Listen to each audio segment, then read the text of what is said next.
మనం గత కొన్ని రోజులుగా 'లిజన్ హ్యుమానిటీ' అనే గ్రంథంలో మొదటి భాగాన్ని పూర్తి చేసుకున్నాము. తర్వాత రెండవ భాగంలో కూడా కొంతవరకు పూర్తి చేసుకున్నాము.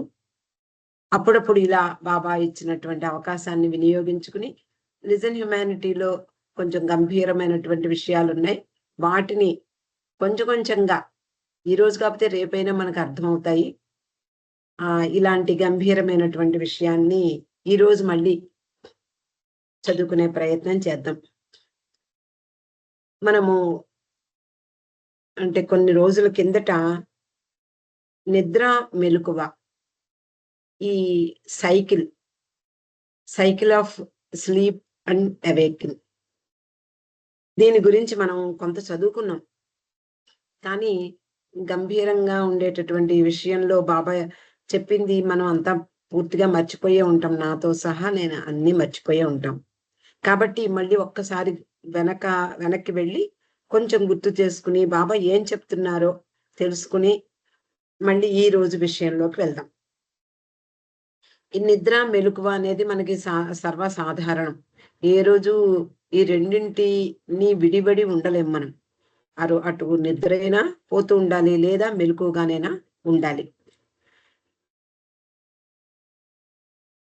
అయితే నిద్ర అనేది జీవితంలో ఒక ప్రాథమికమైన అంశంగా మనకు తెలుసు. నిద్రపోకుండా ఉండలేం మనం. ఏ రోజు కూడా నిద్ర లేకపోతే మర్నాడంతా కూడా చాలా చిరాగ్గా ఉంటుంది. మనం ఏదో కోల్పోయినట్లుగా కనిపిస్తాం. పక్క వాళ్ళు కూడా అడుగుతూ ఉంటారు, "ఏంటి హెల్త్ బాలేదా?" అని. అంటే నిద్రకి అంత ప్రాధాన్యత ఉంది మన జీవితంలో. అది ఒక తప్పించుకోలేని అవసరం అని కూడా బాబా ఇక్కడ చెప్తున్నారు. పోనీ నిద్ర కాకుండా వేరే ఏదైనా ప్రత్యామ్నాయం దానికేమన్నా ఆల్టర్‌నేటివ్ ఉందా అంటే అది కూడా లేదు. నిద్రించడం అనేది సర్వసాధారణం. మనము చిన్న పిల్లల్ని, అప్పుడే పుట్టిన బిడ్డల్ని చూసినప్పుడు ఎక్కువ సేపు నిద్రపోతారు. ఆకలేసినప్పుడు కొంచెం పాలు తాగుతారు, మళ్ళీ నిద్రపోతారు. ఎక్కువ సమయం అంతా కూడా నిద్రలోనే గడుపుతారు. కొంచెం కొంచెం పెరిగి పెద్దవాళ్ళవుతున్న కొద్దీ వాళ్ళు ఎక్కువ సమయం నిద్ర తగ్గుతూ ఉంటుంది. ఆ మెలకువ ఉన్నప్పుడు ఉత్సాహంగా ఉంటారు. మధ్యాహ్నం పడుకుంటారు, సాయంత్రం పడుకుంటారు, రాత్రి పడుకుంటారు. అలా మరింతగా కొంచెం పెరిగి పెద్దవాళ్ళవుతున్న కొద్దీ ఆ నిద్ర ఇంకా పూర్తిగా తగ్గిపోతుంది. అది రాత్రికే పరిమితమవుతుంది. ఓ 10 గంటలు చదువుకునే పిల్లవాడు 10 గంటలు నిద్రపోతే సరిపోతుంది. మర్నాడు ఉదయమే స్కూలుకి వెళ్ళిపోవచ్చు. కానీ పెద్దవాళ్ళమయ్యాక మనలాంటి వాళ్ళకి మరి తప్పనిసరిగా కనీసం 8 గంటలైనా నిద్ర తప్పదు. ఈ కొంచెం అంటే నిద్ర పూర్తిగా పోకుండా ఉండలేం కానీ, కొంచెం సర్దుబాట్లు చేసుకోగలం. 10 గంటల బదులు 11 గంటలకు పడుకోగలము.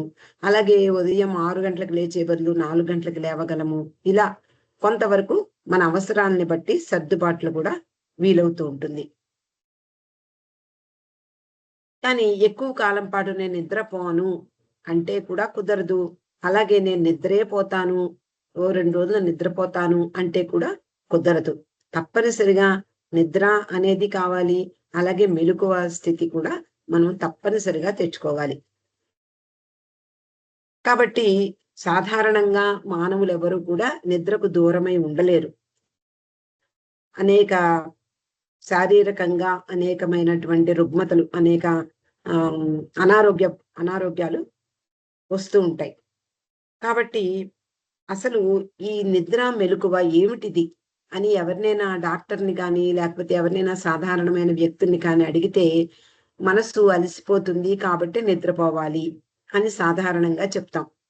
అలాగే డాక్టర్‌లని అడిగితే ఏదో నర్వ్స్ గురించి, ఆ నరాల యొక్క ఉత్తేజం గురించి, లేకపోతే నరాలు యొక్క అలసట గురించి వాళ్ళకి సంబంధించిన అంటే వైద్యపరంగా వాళ్ళు చెప్తారు.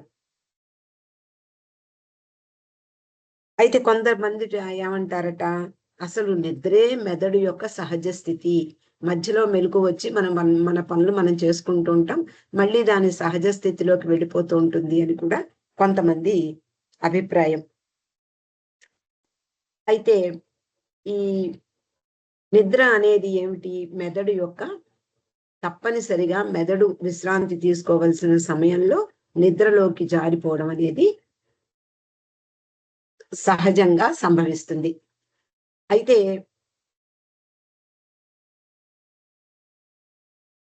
ఇక్కడ మరి నిద్ర, మెలకువ ఈ మధ్య వ్యత్యాసం ఏమిటి? ఎందుకు నిద్రపోవాల్సి ఉంటుంది? ఎందుకు మెలకువగా ఉంటాము? ఎందుకు నిద్రావస్థలో మనము పొందేటటువంటి అవస్థ, ఆ స్థితి, ఆ స్థాయి ఏమిటి? ఈ విషయాలన్నీ కూడా మనకి బాబా మరి ఎవ్వరూ చెప్పి ఉండరు. నిద్ర గురించి, మెలకువ గురించి దీనికి ఇంత ప్రాధాన్యత ఏమిటి? దీంట్లో ఉండేటటువంటి రహస్యం ఇవన్నీ కూడా 'లిజన్ హ్యుమానిటీ' అనే గ్రంథంలో బాబా తెలియపరిచారు.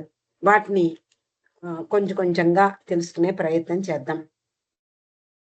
అయితే నిద్ర, మెలకువల మధ్య తేడా అర్థం చేసుకోవాలి అంటే చైతన్యం గురించిన విషయాల్లోకి వెళ్ళాలి.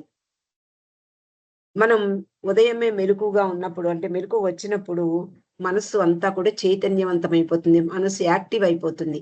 ఇది ఎందుకు జరుగుతుంది?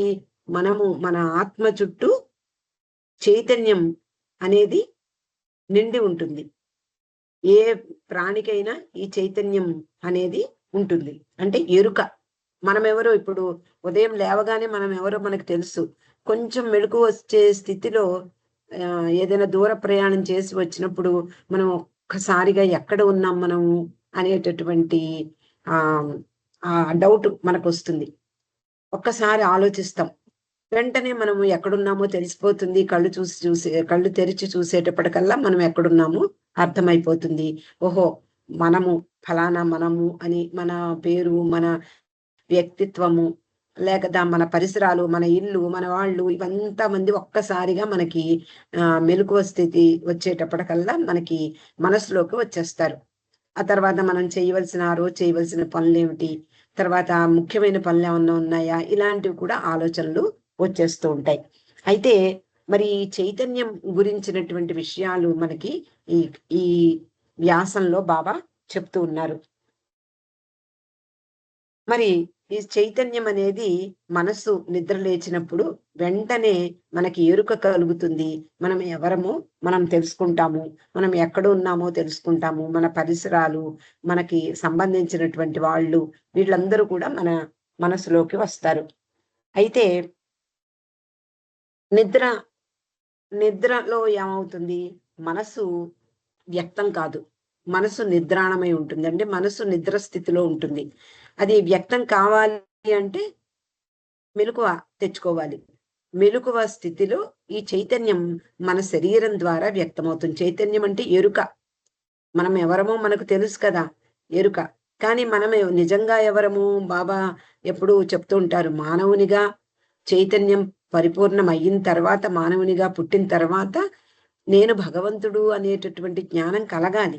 కానీ మన చైతన్యం పరిపూర్ణమైనప్పటికీ మనకి ఆ జ్ఞానం అనేది ఉండదు. ఎందుకు అంటే ఇక్కడ మనకి సంస్కారాలు అడ్డం వస్తాయి.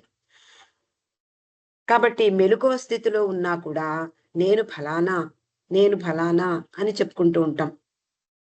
నా ఇల్లు, నా కుటుంబం, నా వాళ్ళు ఇలా మనము మన పరిధిని మనం ఏర్పాటు చేసుకుంటూ ఉంటాం. లేవగానే మనము ఓపెన్ అయిపోతూ ఉంటుందనమాట. మన యొక్క ప్రపంచం. అంతే కదా! నిద్రలో ఎలా ఉంటాము?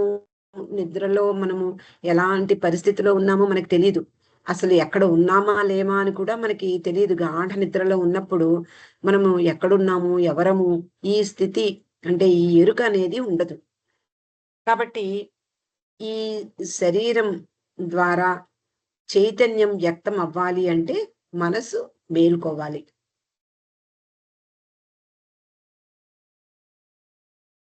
కాబట్టి నిద్రలో మన మనసు వ్యక్తం కాదు. మన మనసులో ఉన్న విషయాలు కానీ, ఆలోచనలు కానీ వ్యక్తం కాదు. ఎందుకు అంటే నిద్రలో మునిగిపోయి ఉంటుంది. మరి శరీరపరంగా చూస్తే ఈ నిద్ర, మెలకువ స్థితులు ఆహ్, ఎలా అంటారు డాక్టర్లు ఏం చెప్తారు అంటే కేన్ నాడీ కేంద్రాలు అలసిపోయి నిద్రలోకి జారుకుంటాయి. కాబట్టి నిద్ర అనేది మానవుని యొక్క శారీర నిర్మాణానికి అత్యవసరం. అయితే మెలకువ స్థితిలో చైతన్యం అంటే డాక్టర్లు చెప్పే విషయం ఏమిటంటే మెదడు కేంద్రాలు వేగవంతంగా, చురుకుగా వ్యవహరిస్తాయి. కాబట్టి మళ్ళా మనం మెలకు వచ్చేటప్పటికి మనం ఎవరము ఏంటి అనే విషయాలు మనకి తెలుస్తాయి. అయితే చైతన్యం నిద్ర యొక్క నిశ్చల స్థితికి, జాగృతిలోని యాక్టివ్ స్థితికి మధ్య ఎందుకు ఊగిసలాడుతుంది అనే ప్రశ్నకి సమాధానం బాబా ఇక్కడ చెప్తున్నారు. అంటే ఈ నిద్రలో చైతన్యం మరుగున పడి ఉంటుంది. లేచినప్పుడు అది యాక్టివ్‌గా, చురుకుగా వ్యవహరిస్తుంది. మరి నిద్ర, మెలకువ ఒకసారి నిద్ర పగలంటే మెలకువగా ఉంటాం. రాత్రి అయ్యేటప్పటికల్లా ఎప్పుడు పడుకుందామా అని ఉంటుంది. నిద్రొచ్చేస్తూ ఉంటుంది. అలాగే ఉదయం లేవగానే మళ్ళీ చురుకుగా ఉంటాం. ఈ నిద్రకి, మెలకువకి మధ్య ఎందుకు ఇటు అటు ఊగిసలాడుతుంది? ఏది ఊగిసలాడుతుందట? బాబా ఏం చెప్తున్నారు? చైతన్యం ఊగిసలాడుతుంది. ఒకసారి నిద్రపోతుంది, ఒకసారి మెలకువగా ఉంటుంది. ఈ చైతన్యం ఎందుకు ఇలా ఇటు అటు ఊగిసలాడుతూ ఉంటుంది? ఒకే చోట ఎందుకు ఉండలేదు? దీనికి గురించినటువంటి విషయాలు మనకి ఆ సందేహం మనకుంటుంది కాబట్టి, ఇలాంటి మొట్టమొదటి ప్రాథమిక ప్రశ్నకు సమాధానం చెప్పాలి అంటే, చైతన్యం యొక్క మూలాన్ని కనుక్కోవాలి. అసలు చైతన్యం ఎక్కడి నుంచొచ్చింది మనకి? అసలు ఎప్పుడు ప్రారంభమైంది? ఈ విషయాలన్నీ కూడా తెలుసుకోవాల్సిన అవసరం ఉంది అని బాబా చెప్తున్నారు.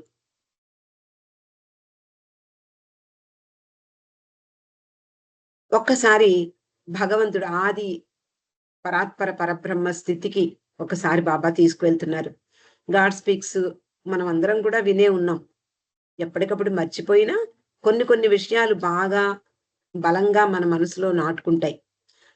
కాబట్టి ఒక్కసారి ఈ చైతన్యం యొక్క అసలైన మూలం ఎక్కడి నుంచి వచ్చింది చైతన్యం అనేది ఒక్కసారి ఆలోచించాలి అంటూ ఆదికి ముందు ఆదిలో ఉండేటటువంటి ఆ భగవంతుడు నిశ్చల స్థితిలో ఉన్నాడు అని బాబా చెప్తారు. ఎక్కడ తానెవరో తాను తెలియనటువంటి ఒక నిశ్చలమైనటువంటి మహాసముద్రాన్ని ఊహించుకోమంటారు బాబా. అలా ఊహించుకున్నప్పుడు మన ఎదురుగా ఉండదు. మనం కూడా అందులో భాగమై ఉండాలి. అందులోనే మనం మన ప్రపంచం కానీ, ఈ ప్రపంచం మనం ఉండేటటువంటి స్థూల, సూక్ష్మ, మనోమయ శరీరాలు, ప్రపంచాలు అన్నీ ఆ భగవంతునిలోనే ఉన్నాయి. నిజానికి ఆదిమూల స్థితిలో ఈ సృష్టి ప్రారంభానికి ముందు భగవంతుడు నిశ్చలంగా తానెవరో తను తెలియనటువంటి స్థితిలో ఉన్నాడు. అంటే నిద్రాణమై ఉంటుంది. తానెవరో తనకి తెలియదు. తాను భగవంతుడనే జ్ఞానం లేదు. తాను ఆహ్, ఎక్కడ ఉన్నాను ఏమీ తెలియదు. అలాంటి స్థితిలో భగవంతుడు భగవంతుని యొక్క స్థితి ఉంటుంది. ఈ పరాత్పర పరబ్రహ్మ స్థితిలో తానెవరో తెలియనటువంటి భగవంతుడు అనే మహాసముద్రంలో ఒక చిన్న అలజడి ఏర్పడుతుంది. అంటే ఇప్పుడు మనకి నిద్ర మెలుకువ వచ్చే ముందు మనకు చిన్న కల వస్తూ ఉంటుంది. కల అంటే ఒక అటు ఇటు కాని మెలుకువ, అటు మెలుకువ కాదు, అటు గాఢ నిద్ర కాదు. ఆ స్థితిలో మనము నెమ్మదిగా కళ్ళు తెరుస్తూ ఉంటాం. ఈ కళ్ళు తెరిచినప్పుడు పూర్తిగా మన గురించిన విషయం మనకు అర్థం కాదు. మనం ఏమిటి? మనం ఎవరము? ఏది అర్థం కాదు. ఆ స్థితిలో అలాంటి స్థితి ఆ భగవంతుని యొక్క పరాత్పర పరబ్రహ్మ స్థితిలో ఉదయించిందట. అప్పుడు భగవంతుడు అనే మహాసముద్రంలో ఒక చిన్న అలజడి, లెహర్ అనేది వచ్చింది. తానెవరో తెలియని భగవంతుడు అనే మహాసముద్రం తానెవరో చైతన్యంతో, ఎరుకతో తెలుసుకోవాలి అనేటటువంటి ఆ లెహర్ చైతన్యంతో తెలుసుకోవాలి అని ప్రేరణ కలిగిస్తుంది. అంటే తానెవరో నిజంగా ఎరుకతో తెలుసుకోవాలనేందుకు అది ప్రేరణ కలిగిస్తుంది. అలాంటి అతీతమైన స్థితిలో ఉన్న తానెవరో మరిచిపోయినటువంటి ఆ భగవంతుడి స్థితి భంగపరచబడింది. నేనెవరో తెలియదు అనేటటువంటి ఆ స్థితిలో ఒక్కసారిగా మనం మెలుకువ వస్తుంది. ఆ మెలుకువ వచ్చిన స్థితిలో మనం ఎవరము, ఎక్కడున్నాము అనే పరిస్థితిలో ఉన్నట్లుగానే మనము ఆ భగవంతుని పరాత్పర స్థితిలో కూడా ఈ అలజడి అనేది ప్రారంభమై లెహర్ అనేది వచ్చి ఆ ఒక్కసారిగా తానెవరో తెలుసుకునేందుకు ప్రయాణం ప్రారంభిస్తాడు భగవంతుడు. అదే సృష్టి ప్రారంభం. ఈ పరాత్పర పరబ్రహ్మ స్థితిలో చైతన్యం ఎక్కడుంది అయితే? చైతన్యం ఎక్కడి నుంచి? అసలు భగవంతుడు ఉన్నది భగవంతుడు మాత్రమే. అంతే కదా! భగవంతుడే ఉన్నాడు. ఇంకా భగవంతుడు తప్ప వేరే ఏదీ లేదు. ఈ సృష్టి ప్రారంభానికి ముందు ఒక్కసారి కళ్ళు మూసుకొని మనం ఊహించుకుంటే ఇంకేదీ లేదు. భగవంతుడు మాత్రమే ఉన్నది, భగవంతుడు మాత్రమే. ఇంకేదీ లేదు.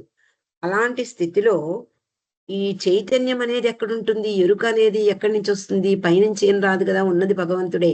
అందుకని భగవంతునిలోనే నిద్రాణమై ఉంటుంది ఈ చైతన్యం. కాబట్టి అది అందులో నుండే బయటికి వచ్చింది. ఈ దానికి మూలమేమిటి? విమ్. విమ్ అంటే లెహర్. అది చైతన్యంగా వ్యక్తమవుతుంది. మొట్టమొదటిసారిగా మొట్టమొదటి చైతన్యంగా జస్ట్ కళ్ళు తెరిచి ఇలా ఇలా చూసినప్పుడు మనకి కొంచెం అర్థమవుతూ ఉంటుంది. అప్పుడు సృష్టి ప్రారంభమైంది అని బాబా చెప్తారు. ఆ సృష్టి ప్రారంభం అయినప్పుడు ఒక్కసారిగా సముద్రంగా మనం ఊహించుకుంటే భగవంతుడి నుండి అనేక బిందువులు బయటికి వచ్చేసాయి. ఆ బిందువులు అంతకు ముందు ఎక్కడున్నాయి? భగవంతుల్లోనే ఉన్నాయి. బయటికి వచ్చినప్పుడు ఒక్కసారిగా దాని చుట్టూ బుడగ అనేది ఏర్పడి, నేను ఒక బుడగను అనేటటువంటి జ్ఞానం దానికి కలిగింది. అదే చైతన్యం. అదే ఎరుక. అలా బయటికి వచ్చినప్పుడు అంటే చైతన్యం పొందాలనే తపనతో విడిపోయినటువంటి మహాసముద్రంలో బిందువులు ఒక్కొక్కటిగా విడిపోయి నేను ఫలానా అనుకుంటాయే తప్ప నేను మహాసముద్రాన్ని అనేటటువంటి ఎరుక ఉండదు. అలా మనమంతా కూడా బయటికి వచ్చాం. భగవంతునిలో నుండి ఈ సృష్టి ప్రారంభమైనప్పుడు ఎన్నో ఎన్నో యుగాలైపోయింది మనం బయటికి వచ్చి. అలా వచ్చినప్పుడు మొట్టమొదటిసారి వాయు రూపాలు మనకి ఇవన్నీ తెలుసు. రాయి, తర్వాత లోహము, వృక్షము, క్రిములు, ఆ తర్వాత కీటకాలు, జలచరాలు, పక్షులు, జంతువులు, చివరకు మానవునిగా రూపాన్ని దిద్దుకున్నాం. అలా పరాత్పర పరబ్రహ్మ స్థితిలో ఆ చైతన్యం అనేది అంతర్లీనంగా ఉంది. అలాగే పరాత్పర పరబ్రహ్మ స్థితిలో లెహర్ కూడా అంతర్లీనంగా ఉంది. ఈ మూలమైన అసలైన విమ్ చైతన్యంగా వ్యక్తమైంది. ఇందాక మనం చెప్పుకున్నట్లే. ఇలాగా తొలిసారిగా ఈ చైతన్యం వ్యక్తమయ్యి నేను ఒక రాయిని అనేటటువంటి స్థితికి వస్తుంది. కొన్నాళ్ళు పోయిన తర్వాత నేను రాయిని కాదు, ఇది కాదు, నా స్థితి, నా ఒరిజినల్ స్థితి ఇది కాదు అనేటటువంటి ఉద్దేశంతో అది మరో రూపాన్ని దాలుస్తుంది. అలా పరిణామ క్రమంలో మానవునిగా జన్మించే వరకు అంటే మానవ రూపాన్ని సంతరించుకునే వరకు ఈ జీవాత్మలు అలా అనేక రాజ్యాల గుండా ప్రయాణం చేస్తూనే ఉంటాయి. అలా పరిణామ క్రమంలో అంటే పరిణామం అంటే మార్పు, అంతకన్నా ఏం లేదు. మార్పు చెందే సమయంలో చైతన్యము నెమ్మదిగా పెరుగుతూ ఉంటుంది. దానితో పాటు మనము ఆయా రూపాలలో పోగు చేసుకున్నటువంటి సంస్కారాలు కూడా దానితో పాటే పెరుగుతూ ఉంటాయి. అలా చైతన్యం పెరిగే కొద్దీ ఆ చైతన్యం వ్యక్తం అవ్వడానికి రూపాలు కూడా అవసరం. అలాగ రాయి రూపం నుండి వృక్షాలు, పక్షులు, జంతువులు, చివరకు మానవ రూపాన్ని సంతరించుకునే వరకు ఆ రూప పరిణామం కూడా పూర్తవదు. కాబట్టి మానవ రూపం వచ్చేసరికి రూప పరిణామము పూర్తవుతుంది. చైతన్యము పరిపూర్ణమవుతుంది. కానీ మన ఎలాగైతే మనము ప్రయాణానికి తోడ్పడ్డాయో సంస్కారాలు, ఆ సంస్కారాల మూట కూడా మన నెత్తి మీద ఉంటుంది. ఇది మానవ రూపం వచ్చే వరకు మనతో పాటు అంటే రూపంతో పాటు చైతన్యము, అలాగే సంస్కారాలు పోగుపడ్డము, ఇవన్నీ కూడా కలిసి మానవ రూపంగా పరిణామం చెందుతాం.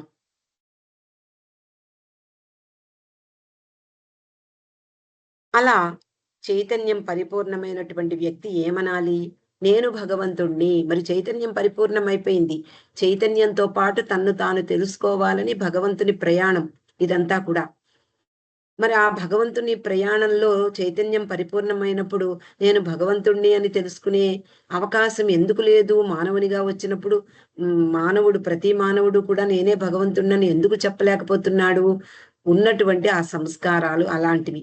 అంత గట్టి సంస్కారాలు అనేక యుగాలుగా పోగు చేసుకున్నటువంటి ఆ సంస్కారాల మూటను మనము ఈ మానవ రూపంలోకొచ్చిన తర్వాత ఇక్కడ నుండి మనము వాటిని విప్పుకునే ప్రయత్నం చెయ్యాలి.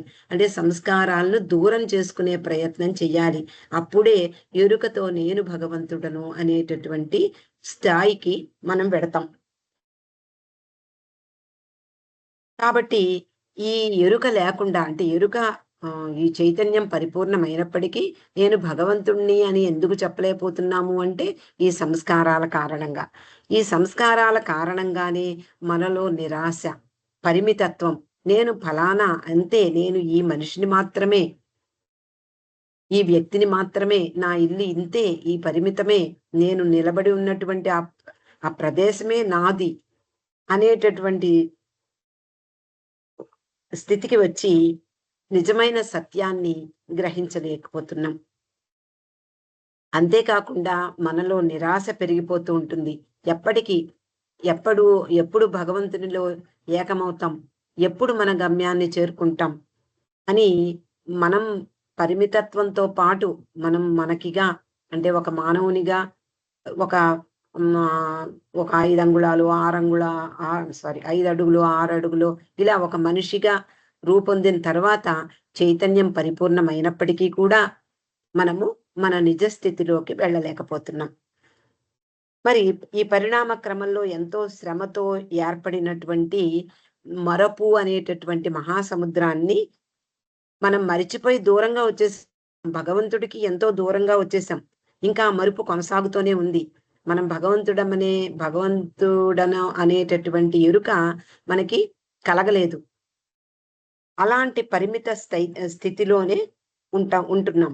ఎందుకంటే అనేక పరిమిత శరీరాలతో పరిణామం చెందుతూ ఆ సమయంలో సంపాదించినటువంటి ఈ తీరని కోరికలు అంటే అవే సంస్కారాలుగా ఉంటాయి.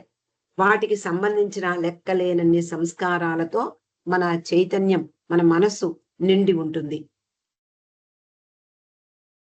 నిజానికి ఆ లెహర్ అని చెప్పుకున్నాం మనం. నిశ్చల స్థితిలో భగవంతునిలో ఆ లెహర్ అనేది ప్రారంభమైంది. దాంతోనే చైతన్యం వ్యక్తమైంది. ఆ చైతన్యం వ్యక్తం అవ్వడానికి లెహరే కారణము అని చెప్పుకున్నాం. నిత్య జీవితంలో ఈ నిద్రావస్థలో ఇప్పుడు మనం అనుభవించేటటువంటి ఈ జీవితంలో నిద్ర అనేటటువంటి అవస్థలో ఉన్నటువంటి ఈ చైతన్యం మెలకువ స్థితిలో ఎంతో ఉత్సాహంగా, ఉల్లాసంగా పనులు చేసే విధంగా చైతన్యం వ్యక్తమవుతుంది. నిద్రలో చైతన్యం అవ్యక్తంగా ఉండిపోతుంది. మెలకువ స్థితిలో అంటే చైతన్యం అంటే ఎరుక అని మనం చెప్పుకుంటే అప్పుడు ఈజీగా ఉంటుంది. ఆ ఎరుక అనేది నిద్రలో ఉన్నప్పుడు నిద్రాణమై ఉంటుంది. అంతర్లీనంగా ఉంటుంది. అవ్యక్తంగా ఉంటుంది. అంటే బయట పడకుండా ఉంటుంది. మెలకువ స్థితిలో చైతన్యం బయటపడుతుంది. ఎలా బయటపడుతుంది? నేను ఫలానా అనేటటువంటి స్థాయిలోనే, స్థితిలోనే వ్యక్తమవుతూ ఉంటుంది.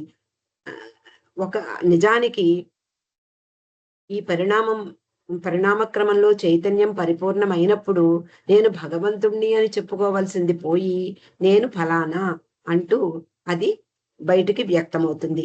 మరి ఇలా వ్యక్తమవడానికి కారణమేమిటి? సంస్కారాలు. అంతే కదా! మనకి బాబా చెప్పినటువంటి విషయాల్ని మనం ఒక్కసారి మనం గుర్తు తెచ్చుకుంటే ప్రవచనాల్లో కానీ, గాడ్ స్పీక్స్ కానీ చదివినప్పుడు ఈ విషయాలన్నీ కూడా విన్నవే. ఒకసారి మనం గుర్తుకు తెచ్చుకుంటే నిజమే బాబా చెప్పింది అర్థమైనట్లుగానే కనిపిస్తుంది. కాబట్టి చైతన్యం అభివృద్ధి చెందటంతో మరుపనే మహాసముద్రం వెనక్కి వెళ్ళిపోయినప్పటికీ దాని స్థానంలో నిరంతరం పెరుగుతున్న నిష్ఫలత అనే పీడకల చోటు చేసుకుంటుంది. అంటే చైతన్యం అభివృద్ధి పొందుతూ మనం భగవంతుడి నుండి దూరంగా వచ్చేసాం. అసలైనటువంటి ఒరిజినల్ స్థితి నుండి మనం చాలా దూరంగా వచ్చాం. ఎందుకు? ఈ సంస్కారాల కారణంగా.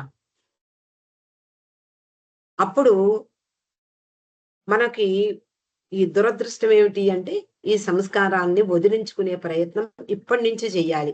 ఇంతకు ముందు వరకు మన చేతుల్లో ఏదీ లేదు. ఎప్పుడు ఏది మన చేతిలో ఉండదు.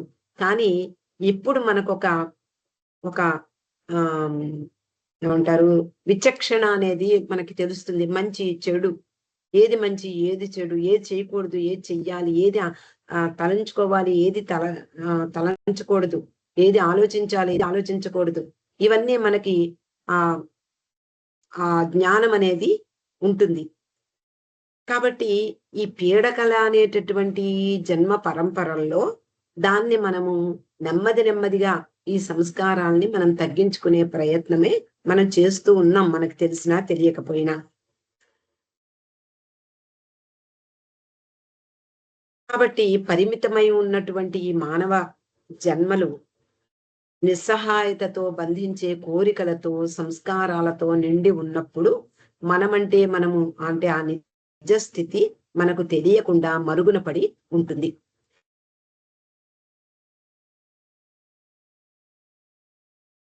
అయితే ఈ మానవ చైతన్యం సంపూర్ణమైందని చెప్పుకున్నాము. కానీ పరిమితమైపోయింది. ఎందుకు మానవ రూపంలో ఇది నేను మానవుడిని అనే చెప్పుకుంటున్నాం. భగవంతుడమని చెప్పుకోవట్లేదు. కాబట్టి సంపూర్ణమైనప్పటికీ పరిమితమైపోయి ఉన్నటువంటి ఈ రూపంలో మనము మన యొక్క ఆ స్వీయ ఆత్మ వైభవాన్ని అంటే మనం నిజంగా భగవంతుడము అనేటటువంటి ఆ జ్ఞానాన్ని పొందడం కోసం ప్రతి క్షణము తపిస్తుందట. మనకి తెలిసినా తెలియకపోయినా. ఈ ప్రయత్నాలు కూడా సంస్కార బంధాలకు లోబడి ఉంటాయి. మన సంస్కారాలు క్రమంగా ఖర్చు చేసుకుంటూ నిజానికి ఎన్నో ఖర్చయిపోయే ఉంటాయి. ఎందుకు అంటే మనకి అవతార పురుషుడు ఈ జన్మలో లభించాడు. ఆయన యొక్క ఆయన యొక్క ప్రవచనాలు, ఆయన చెప్పినటువంటి సృష్టి రహస్యాలన్నీ కూడా మనం నెమ్మది నెమ్మదిగా గ్రహించగలుగుతున్నాం. కాబట్టి ఈ ప్రయత్నాలన్నీ కూడా అంటే భగవంతునిలో చేరిపోవాలి అనేటటువంటి ఈ ప్రయత్నాలన్నీ కూడా సంస్కారాలకు లోబడి ఉంటాయి. మనము అనేక జన్మలుగా బాబా ఏం చెప్పారు? నాతో ఎన్నో గత జన్మలుగా ఎన్నో యుగాలుగా మీరు నాతో సంబంధం కలిగి ఉంటారు. కాబట్టి ఈ జన్మలో మీకు నేనంటే ఏమిటో తెలిసింది అని చెప్తూ ఉంటారు. కాబట్టి మనము ఈ సంస్కారాలను మంచి సంస్కారాలను పోగు చేసుకోవడం వల్ల, ఆ భగవంతుని యొక్క కృప వల్ల ఈ జన్మలో ఆయనను, ఆయనను దగ్గరకు రాగలుగుతున్నాం. ఆయనను చేరుకోవాలి అంటే మరిన్ని సంస్కారాల్ని మనము వదిలించుకోవాల్సిన అవసరం ఉంటుంది. అయితే ఈ సంస్కారాలు ఏం చేస్తాయి? మనకు మంచే చేశాయి. మొదటి నుండి కూడా ఈ సంస్కారాల వల్లనే మానవ రూపాన్ని సంతరించుకున్నాం. ఎక్కడో రాయిగానో, రప్పగానో ఉండిపోకుండా సంస్కారాల్ని పోగు చేసుకుంటూ మానవ రూపానికి వచ్చినప్పటికీ కూడా నిజమైన అస్తిత్వం, నిజమైనటువంటి ఉనికి ఏమిటి మనది? మనది భగవన్ సాక్షాత్ పరమాత్మ స్థితి అనేది మనం మర్చిపోయి దూరంగా వచ్చినప్పటికీ సంస్కారాల కారణంగానే మళ్ళీ ఈ సంస్కారాల్ని వదిలించుకోవడం ద్వారానే పరమాత్మ స్థితిలోకి మనం చేరిపోతాం. ఇది ఎలా ఉంది అంటే బాబా ఏం చెప్తున్నారు అంటే ఇక్కడ తాను అల్లుకున్న గూటిలో సాలీడు ఎలాగైతే చిక్కుకుపోయిందో మనము అల్లుకున్నటువంటి గూటిలో మనమే చిక్కుపడిపోయి ఉన్నాం. ఈ సంస్కారాల చిక్కులలో మనము ఉండిపోయాం. ఎప్పుడైతే మనకి భగవత్ కృప వల్ల అవతార పురుషుని యొక్క సాంగత్యం, ఆయన యొక్క సాహచర్యం లభించిందో అప్పటి నుండి మనకి ఎన్నో సంస్కారాలు ఖర్చయిపోయే ఉంటాయి మనకి తెలియకుండానే. ఇక ఈ నిద్ర మెలకువ అనేటటువంటి ఈ ప్రవచనంలోకొస్తే విశ్రాంతి అనే మార్గంలో చైతన్యం మరపు అనే గాఢ నిద్రలో తనను తాను అర్పించుకుని తాత్కాలికంగా మరుపు అనే మహాసముద్రం అనగా అసలైన నిజస్థితి పరాత్పర పరబ్రహ్మ స్థితిలోకి జారుకుంటుంది. నిద్రలో మనం ఇందాకటి వరకు మనం ఏం చెప్పుకున్నాము? మన మనసుకి విశ్రాంతి అవసరం కాబట్టి నిద్రపోతున్నాము. తర్వాత మెళకువ తెచ్చేసుకుంటాము. మనకెన్నో పనులుంటాయి కాబట్టి మెళకువ వచ్చేస్తుంటుంది. ఇలా చెప్తున్నాం. కానీ ఇక్కడ బాబా ఏం చెప్తున్నారు? చైతన్యం ఎక్కడి నుంచి వచ్చింది? ఇవన్నీ కూడా చెప్పిన తర్వాత విరామము, విశ్రాంతి అనేటటువంటి ఆ మార్గంలో చైతన్యం అనేది ఎలా ఉంటుంది? ఒక్కసారి దాని యొక్క నిజస్థితికి వెళ్ళి వద్దాము అని నెమ్మదిగా, క్రమంగా నిద్రలోకి వెళ్ళిపోతుందట. అదే గాఢ నిద్ర. ఆ గాఢ నిద్రలో తనను తాను సమర్పించుకుని తాత్కాలికంగానైనా ఆ మరుపు అనే మహాసముద్రం అనగా అసలైనటువంటి నిజ స్థితి పరాత్పర పరబ్రహ్మ స్థితిలోకి ఒక్కసారి వెళ్ళి వద్దాము అనే ఉద్దేశంతో ఈ చైతన్యం ఆ పరాత్పర పరబ్రహ్మ స్థితిని టచ్ చేసి వస్తుంది. అంటే ఆ పరాత్పర పరబ్రహ్మ స్థితిలో తనను తాను సమర్పించుకోవడానికి ప్రతిరోజు నిద్ర అనేటటువంటి వంకతో ఈ చైతన్యం ఆ నిజస్థితికి వెడుతుంది అని బాబా చెప్తున్నారు. గాఢ నిద్రలో చైతన్యం తాత్కాలికంగా ముడుచుకుని తిరిగి మేల్కొన్న స్థితిలో సంస్కారాలు అంతే కదా, సంస్కారాలు ఖర్చు కావడం కోసమే మెలుకు వస్తుంది. సంస్కారాలు ఖర్చు అంటే ఆ వ్యక్తి యొక్క సంస్కారాలు కారణంగానే మెలుకు కూడా వస్తుంది. కాబట్టి ఈ సంస్కారాలు మనల్ని నిద్రలేపుతాయి. ఇంకా చాలే, నీ పరాత్పర బ్రహ్మ స్థితికి నువ్వు వెళ్ళి వచ్చావు, ఇంకా నన్ను ఖర్చు చెయ్యి, మమ్మల్ని ఖర్చు చెయ్యి అంటూ ఈ సంస్కారాలు ఆ నిద్రలో ఉండేటటువంటి వ్యక్తిని అతని యొక్క సంస్కారాలు పొడుస్తాయి. ఆ పొడిచినప్పుడు టక్కుమని మనకి మెళుకు వస్తుంది. మళ్ళీ మనము మరుపు అనే స్థితిలోకే మళ్ళీ మనం వెళ్ళిపోతున్నాం. ఇప్పుడు కొంచెం క్లారిటీ వచ్చింది, నాకైతే వచ్చింది, మీకు కూడా వచ్చిందని అనుకుంటున్నాను. అయితే ఈ గాఢ నిద్రలో చైతన్యం తాత్కాలికంగా ముడుచుకుపోయి ఉంటుంది, హాయిగా ఉంటుంది. పరాత్పర మనకు కూడా ఎంత హాయిగా ఉంటుంది, గాఢ నిద్రలో ఎంతసేపైనా ఉండాలని అనిపిస్తుంది. కానీ ఇక్కడ వెనకాతల మనకి వెంటనే వెనకాతలే ఉంటాయి, రెడీగా ఉంటాయి కాచుకుని. ఎప్పుడు ఒక్కసారి దాన్ని మనం పొడుద్దామా, దాని మెడుకు వచ్చినప్పుడు మనల్ని మనం ఖర్చు పెట్టుకోవడానికి ప్రేరేపిద్దామా అని రెడీగా ఉంటాయి ఆ సంస్కారాలు. కాబట్టి అవి వెంటనే మనకి వచ్చేటటువంటి ఆ నిద్ర స్థాయిని బట్టి నెమ్మదిగా మనల్ని పొడుస్తూ ఉంటాయి. ఆ మేల్కొన్న స్థితిలో ఈ సంస్కారాల కారణంగా వ్యక్తమయ్యేందుకు బలవంతం చేసే వరకు నిద్రాణమై ఉంటుంది. అంటే సంస్కారాలు పొడిచి లే లే లే అని లేపే వరకు హాయిగా మన చైతన్యం ప్రతిరోజు పరాత్పర పరబ్రహ్మ స్థితి, మన నిజ స్థితికి, ఆ భగవంతుని స్థితికి వెళ్ళి హాయిగా ఉంటుంది. అలా నిద్రాణమై ఉంటుంది. ఈ సంస్కారాలు బలవంతం చేస్తే మళ్ళీ మెళుకువ తెచ్చుకుంటాం. ఈ మెలకువ స్థితిలో నిస్సహాయత, విసుగు అనే భావాలను అధిగమించడానికి చేసే తీవ్ర ప్రయత్నాలలో మానవుడు కామం, క్రోధం వంటి ఎమోషన్స్ కి గురవుతాడు. అయితే ఇక్కడ మెలకువ స్థితిలో ఏం జరుగుతుంది? నిజానికి అతనికి ఉన్నటువంటి నిస్సహాయత, మళ్ళీ లేచామా, మళ్ళీ తప్పదా ఈ బాదరబందీ అంతా అనుకుంటూ మనకు తెలియకుండానే ఇంకా ముందుకు ప్రయాణం చేయడానికే ఉద్యుక్తమైనప్పటికీ కూడా మనలో ఉండేటటువంటి ఆ మెలకువ స్థితిలో ఉండే నిస్సహాయత, ఏమీ చెయ్యలేని స్థితి, అంతే కదా. అలాగే విసుగు, ఇలాంటి భావాలు అన్నీ కూడా మనలో కామక్రోధాదులుగా ఆ భావోద్వేగాలకు లోనవుతాయిట. మనం ఇది కావాలి, ఇప్పుడు నిద్రలో ఉన్నప్పుడు మనకి ఏది కోరికలు ఉండవు. ఒక్కసారిగా మెళుకు వచ్చినప్పుడు అమ్మో ఈ రోజు ఇలా ఇది చేసుకుని తినాలి, లేదా మనం షాపింగ్కి వెళ్ళాలి, అది కొనుక్కోవాలి, ఇలాంటి కోరికలన్నీ కూడా బయటకు వచ్చేస్తాయి. అలా ఇది ఎందుకు వస్తాయిట కోరికలు? తన్ను తాను తప్పించుకునే ప్రయత్నంట. అంటే ఎలాగోలాగా ఈ రోజు గడిపేద్దాం అనేటటువంటి పరిస్థితికి వస్తుంది. ఇక్కడికి మనం ఆపుకుందామండి. జై బాబా, అవతార్ మెహర్ బాబా.